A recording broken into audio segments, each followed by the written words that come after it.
بسم اللہ الرحمن الرحیم۔ السلام علیکم ورحمۃ اللہ وبرکاتہ۔ عزیز طلبہ، امید کرتا ہوں آپ سب خیر و عافیت سے ہوں گے۔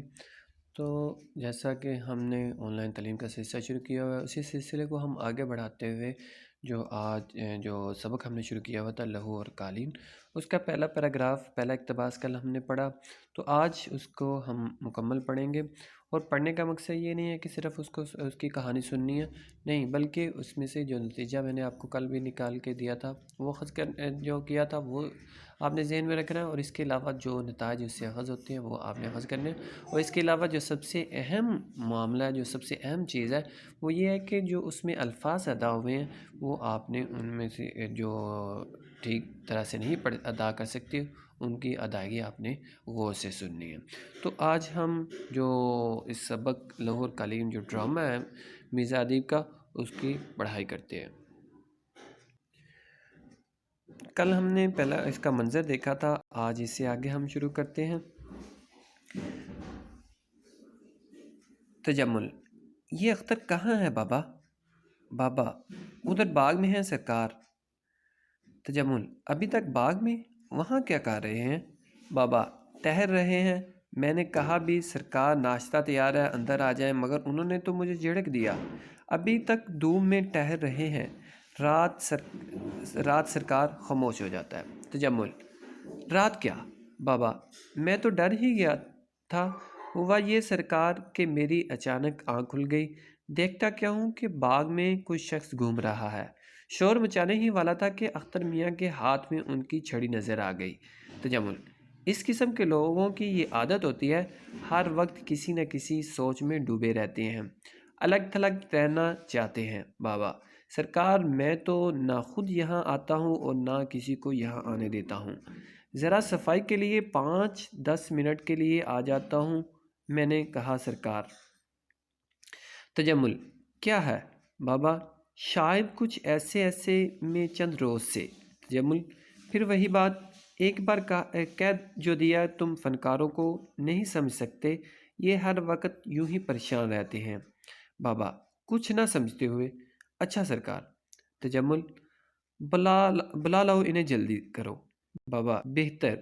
بابا کمرے سے نکل جاتا ہے۔ تجمل آگے بڑھ کر کینوس کو دیکھنے لگتا ہے۔ اختر آتا ہے، ادھیڑ عمر کا شخص، سر کے بال بکھرے ہوئے، آنکھیں شب بیداری کی وجہ سے سرخ، لباس پجامہ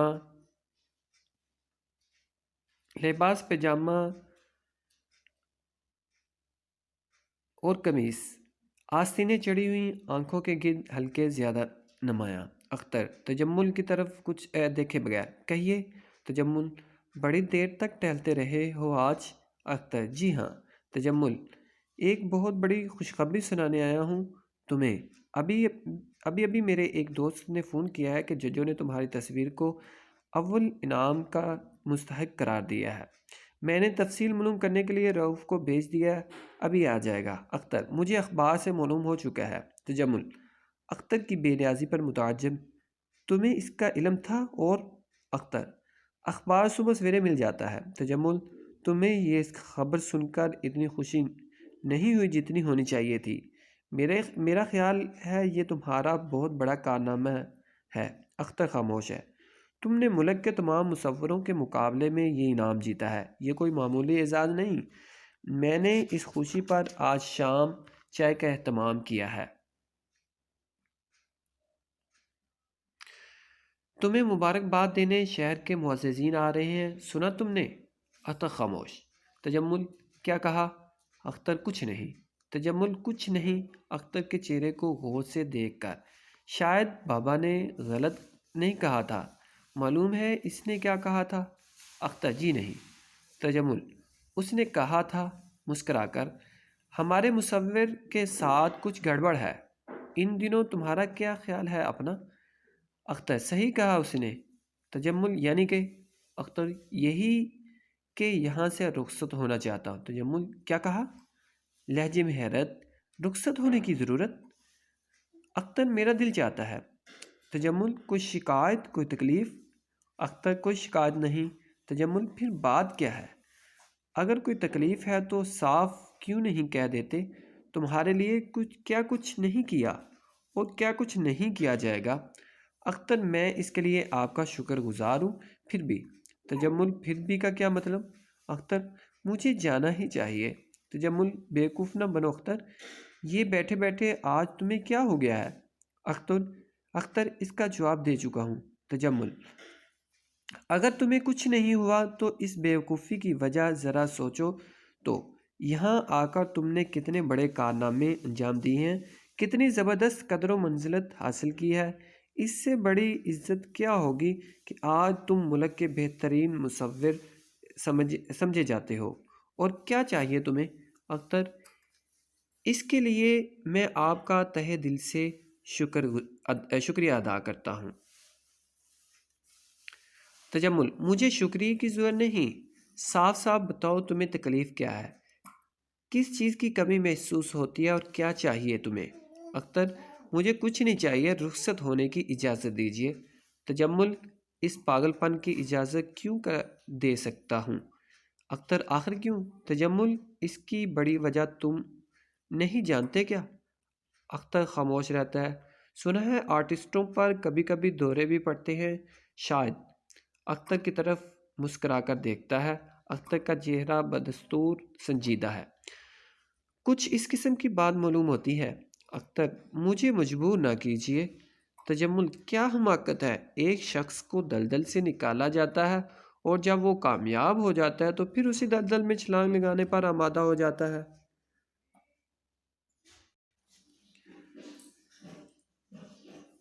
اختر میرے فن کی بہتری اسی میں ہے کہ یہاں سے چلا جاؤں۔ تجمل فن کی بات کرتے ہو، یہاں آنے سے پہلے بھی تمہارے پاس فن تھا اور آج بھی ہے، مگر دونوں میں کتنا فرق ہے، تم خود نہیں جانتے یہ فرق۔ اختر کیا آپ سمجھتے ہیں میں آپ کا شکر گزار نہیں ہوں؟ تجمل اختر تجمل فرمائیے۔ تجمل اگر تم سنجیدگی سے یہ بات کر رہے ہو تو سن لو، میں تمہیں جانے کی اجازت نہیں دے سکتا، یہ میری توہین ہے، لوگ کیا کہیں گے؟ اختر لوگوں کو میرے اور آپ کے ذاتی معاملے سے کیا واسطہ؟ تجمل تم دنیا سے الگ تھلگ رہ کر مصوری کرتے رہتے ہو، تمہیں معلوم نہیں لوگ اس قسم کے واقعے پر کیا کچھ کرتے ہیں۔ سب کہیں گے ایک غریب اور کلاش مصور کو جھونپڑی میں سے نکال کر لایا دکھاوے کے لیے اور پھر اسے واپس بھیج دیا، کیا یہ میری توہین نہیں ہے؟ اختر بھنجکا ہو کر توہین کیسی؟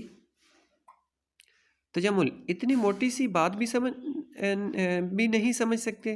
اختر صاف کیوں نہیں کہہ دیتے آپ نے مجھے خرید لیا ہے اور اب میں آپ کے رحم و کرم پر ہوں۔ تجمل یہ بات نہیں ہے اختر، ملائمت سے غور کرو، کتنی عجیب حالت ہوگی میری، میں نے فردر کئی دوستوں کو چائے کی دعوت دے دی ہے، وہ ضرور شام کو آئیں گے۔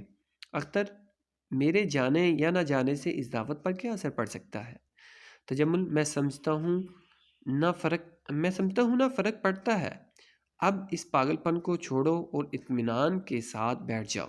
اختر آپ مجھے اس طرح نہیں روک سکتے۔ تجمل روک نہیں سکتے، خوب، جس شخص کو میں اپنا سمجھ رہا ہوں، اب اس پر مجھے اتنا بھی حق نہیں کہ اسے کسی پاگل پن سے روک سکوں۔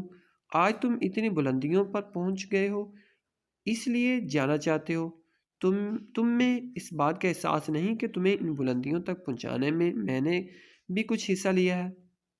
اختر آپ اصرار کرتے ہیں تو سنیے، جس اختر کو آپ ایک تنگ و تاریک کوٹری سے نکال کر اپنے محل میں لائے تھے، وہ مصور اختر مر چکا ہے، اور جو شخص آپ کے سامنے کھڑا ہے اور جس کے لیے یہ شاندار اسٹوڈیو بنایا گیا ہے، وہ اس کی چلتی پھرتی لاش ہے۔ تجمل معلوم ہوتا ہے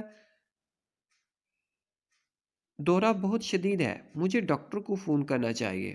تجمل جانے لگتا ہے، اختر اس کے سامنے کھڑا ہو جاتا ہے۔ اختر لہجے میں کسی قدر تحکم، ٹھہریے، سب کچھ سن کر جائیے، میں نے اپنی زندگی کی سب سے بڑی حقیقت بیان کر دی ہے۔ تجمل یہ سب سے بڑی حقیقت ہے یا نہیں، اس کا فیصلہ ڈاکٹر کو کرنا ہے۔ اختر آپ ابھی تک اسے ایک مذاق سمجھ رہے ہیں، حالانکہ میں بالکل نارمل ہوں۔ ابھی تک آپ تصویر کا ایک ہی رخ دیکھ رہے ہیں، اور اب اس کا دوسرا رخ دیکھیے جو اتنا بھیانک اور اتنا خوفناک ہے کہ آپ کے تصورات کا شیش محل ابھی زمین بوس ہو جائے گا۔ گزشتہ 1.5 برس میں جتنی تصویریں میرے نام کے ساتھ اس شاندار محل سے باہر گئی ہیں، ان میں سے ایک بھی میری نہیں۔ تجمل اختر کو گھورتے ہوئے، معاملہ اتنی دور تک جا پہنچے گا، مجھے اس کا وہم و گمان بھی نہیں تھا۔ اختر، میرا مشورہ یہ ہے کہ اس وقت آرام کرو، تمہیں مکمل آرام کی سخت ضرورت ہے۔ تو عزیز طلبہ، آج کے لیے اتنا ہی کافی ہے۔ باقی جو کہانی رہے گی، باقی جو ڈرامہ ہے، وہ انشاءاللہ ہم کل اگلے لیکچر میں بیان کریں گے۔